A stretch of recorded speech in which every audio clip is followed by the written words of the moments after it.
প্রতি বছর 10ই ডিসেম্বর মানবাধিকার দিবস পালিত হয়। সেদিন জাতিসংঘের সাধারণ পরিষদ 1948 সালে মানবাধিকারের সর্বজনীন ঘোষণাপত্র গ্রহণ করে। মানবাধিকারের সর্বজনীন ঘোষণাপত্র আমাদের সকলকে ক্ষমতায়িত করে। আজ বিশ্ব মানবাধিকার দিবস। মানবাধিকার হলো জাতি, ধর্ম, বর্ণ, লিঙ্গ বা অন্য কোনো পরিচয় নির্বিশেষে প্রতিটি মানুষের জন্মগত ও অবিচ্ছেদ্য অধিকার, যা জীবন, স্বাধীনতা, সমতা এবং মর্যাদা সহকারে বাঁচার জন্য অপরিহার্য। এই অধিকারগুলো মানুষের মৌলিক চাহিদা পূরণের পাশাপাশি শিক্ষা, কাজ, মত প্রকাশ এবং নিরাপদ জীবনযাপনের সুযোগ নিশ্চিত করে। আজ মানবাধিকার রাজ্য মুখ্য সচিব নয়নতারা খাতুনের উদ্যোগে মুর্শিদাবাদের ফারাক্কায় বেনিয়াগ্রাম পঞ্চায়েতের কুটিরহাট এলাকায় মানবাধিকার অফিস প্রাঙ্গণে কেক কেটে মানবাধিকার দিবস পালিত হয়। অতিথিবর্গদের ব্যাচ উত্তরীয় পরিয়ে সম্বর্ধনা জানানো হয়। এই দিনের এই কর্মসূচিতে উপস্থিত ছিলেন মানবাধিকার ফারাক্কার সদস্য মহুয়া মুখার্জি, ইজারাত আলী, আইনজীবী সমর হালদার, সমাজকর্মী আহাঙ্গীর শেখ সহ অন্যান্যরা।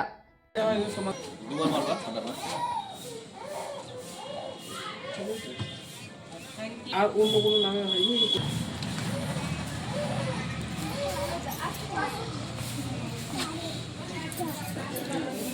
সন্ধ্যার মধ্যে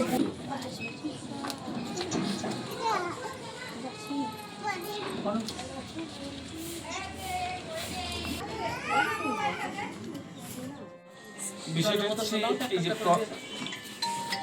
হিউম্যান রাইটস নিঃসন্দেহে একটা ভালো জিনিস, এবং এই যে আজ এই আলোচনায় একটা বড় ভালো কথা যে একটা শ্রেণী শোষণ চলছে, আর একটা শ্রেণী তেমনি অপরদিকে কি হচ্ছে, অপরদিকে একটা বিরাট অংশের লোক শোষণ হয়ে যাচ্ছে।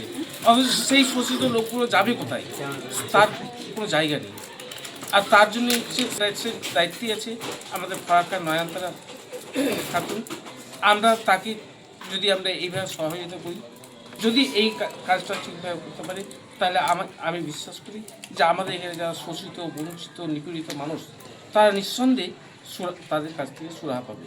এই বলি প্রথমেই ধন্যবাদ জানাই নয়নতারা খাতুনকে, এবং উপস্থিত আছে এখানে অল ইন্ডিয়া লিগাল সার্ভিসের ভাইস প্রেসিডেন্ট আহাঙ্গীর, সমর শেখ, জঙ্গিপুর কোর্টের ল ক্লার্ক, আমাদের সমর ভাই বিশিষ্ট ব্যবসায়ী এবং সমাজসেবী আছেন, এজারাত সমাজসেবী, মাকসুদ ভাই, আর অন্যান্য সন্টুদা, হিউম্যান রাইটসের এই দাদা ভাইরা। আমরা জানি হিউম্যান রাইটস শব্দটা অত্যন্ত একটা ব্যাপ্ত শব্দ।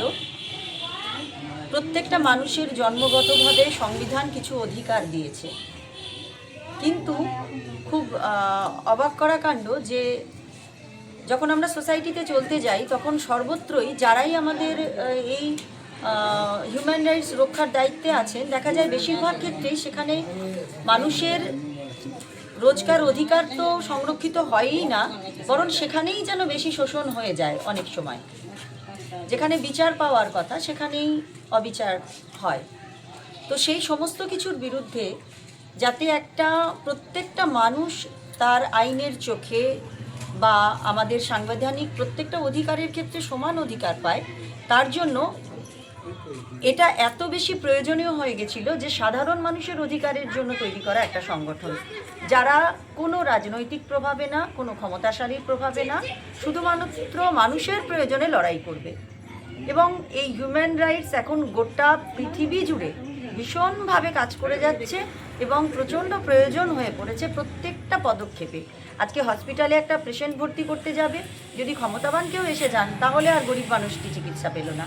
সেক্ষেত্রে যদি হিউম্যান রাইটস যদি আওয়াজ তোলে, তাহলে কিন্তু প্রশাসনকে মাথা নত করতে বাধ্য হতে হয়। সেটা সর্বক্ষেত্রে, আর চিকিৎসা হোক, এটা আইন হোক, কোর্ট হোক, সাধারণ সমাজের যে কোনো ক্ষেত্রে হোক। এবং সেরকম একটা মহতী উদ্দেশ্যে আজকে আমাদের এখানে যে হিউম্যান রাইটসের অফিস স্থাপন হয়েছে, এবং নয়নতারা খাতুন কন্টিনিউয়াসলি লড়ে যাচ্ছে। এখনও পুরোপুরি হয়তো এখনও বলতে পারি আমরা যবে থেকে এখানে অফিসটা হয়েছে, তারপর এখনও সেটা নিতান্তই ছোট অবস্থায় আছে, বাল্য অবস্থায় আছে। যত সময় যাবে, সময়ের সাথে সাথে আপনারা সকলে যদি যুক্ত হন, তাহলে তার স্বার্থে নয়, আপনাদের নিজেদের স্বার্থেই এটা একদিন ব্যবহৃত হতে পারে। তাই নিজেদের ক্ষমতা বাড়াতে এই হিউম্যান রাইটসের হাত শক্ত করুন, তাতে নিজেদের অধিকারটা আরও ভালো করে বুঝে। আমাদের কুটিরহাটের এখানে একটা হিউম্যান রাইটস অফিস করেছে এবং দীর্ঘদিন ধরে উনি সমাজের কাজের জন্য লড়াই করে যাচ্ছেন। হিউম্যান রাইটসের অর্থই এটা হচ্ছে কি সাধারণ গরিব মানুষকে তার অধিকার পাইয়ে দেওয়া। যেরকম ডক্টর বি.আর. আম্বেদকর সাহেব আমাদেরকে সংবিধান তৈরি করে দিয়েছেন এবং সেই সংবিধান মেনে আমরা পুরো ভারতবর্ষের লোক চলছি। সেই সংবিধান যদি না থাকতো তাহলে আজকে আমরা হয়তো শ্বাস নিতে গেলেও একটা হয়তো কোনো ট্যাক্স লাগতো, এরকম ব্যাপারটা ছিল আর কি।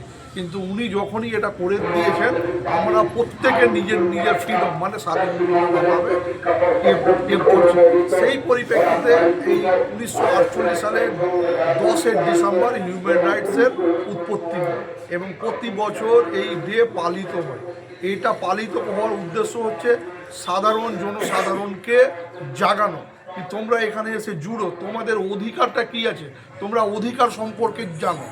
যেরকম মৌমাদি বললো, একটা হসপিটালে অ্যাডমিশন হতে গিয়ে হতে হচ্ছে, একটা থানাতে একটা কমপ্লেন দিতে গিয়ে পরেশানি হতে হচ্ছে।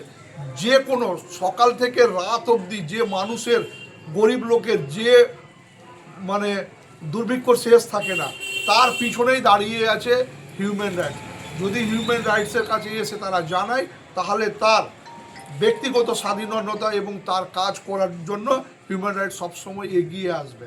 যেরকম আজকের ডেটে আমাদের ফারাক্কাতে প্রচণ্ড হারে ধরে নেন ছাই উঠছে, ছাই লোকে ধরে নেন নিঃশ্বাসে যাচ্ছে, অনেকের শরীর খারাপ হচ্ছে। এটা নিয়েও হিউম্যান রাইটস আন্দোলন করতে পারে। যেরকম ছাই উড়ে পুরো ফারাক্কাকে পলিউশিত করেছে, সেই রকম আরেকটা জিনিস আমরা দেখতে পাচ্ছি কি আম্বুজাতে প্রায় 100 থেকে 150 জন লোক টাকার বিনিময়ে জয়েনিং করানো হচ্ছে। এতে আম্বুজা কর্তৃপক্ষ এবং যেসব কন্ট্রাক্টর সেখানে কাজ করছে তারা 2 জন মিলে একটা গরিব লোকের কাছ থেকে, সেই গরিব লোক কি করছে, তার ওয়াইফের সোনা বন্ধক রাখছে, তার মায়ের সোনা বন্ধক রাখছে, কেউ জমি বিক্রি করছে এবং তাদেরকে টাকা দিচ্ছে। এবং সেই সব ঠিকাদাররা আবার কি করেছে, কিছু দালাল ছেড়ে রেখেছে বাজারে। সেই সব দালালগুলো লোক লাগবে 100টা 1000 লোকের কাছ থেকে টাকা নিয়ে রেখেছে। আজকে ছাই যেরকম পুরো ফারাক্কাকে পলিউটেড করে দিয়েছে, আজকে এই ঘুষ দিয়ে চাকরিটাও পুরো ফারাক্কার লোকের নামে চলে এসছে। এইগুলো হিউম্যান রাইটসকে দেখা উচিত।